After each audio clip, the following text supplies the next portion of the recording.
ఓం నమ శివాయ. ఫ్రెండ్స్, చాలామంది నన్ను అడుగుతున్నారు ఏందంటే, ఇప్పుడు మీ పార్టీ ఉంది.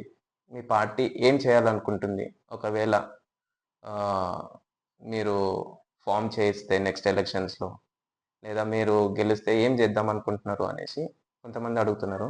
సో, ఫ్రెండ్స్ అందరికి చెప్తా నేను ఫాల్స్‌గా ప్రామిసెస్‌లు చేసి నిలబెట్టుకోకుండా మాట తప్పే పర్సన్ అయితే నేను కాదు.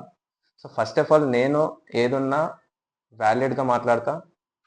దానికి న్యాయం చేయడానికి పోరాడతా. నేను ఫస్ట్ ఆఫ్ ఆల్ అందరికి చెప్పేదేందంటే, మన రాష్ట్ర అప్పుల్ని నేను క్లియర్ జేస్తా. అది ఎట్లా అని మీరు అడగొచ్చు. ఎందుకంటే అది లక్షల కోట్లుంది. So, not at a time, but slowly మేము దాన్ని తగ్గిస్తాం.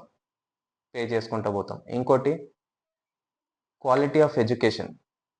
ఫ్రీ ఎడ్యుకేషన్‌తో పాటు quality of education. Government schools గాని, కాలేజెస్ కానివ్వండి, ప్రైవేట్ కాలేజెస్ స్టాండర్డ్‌కి దాన్ని తీసుకొనెళ్తాం.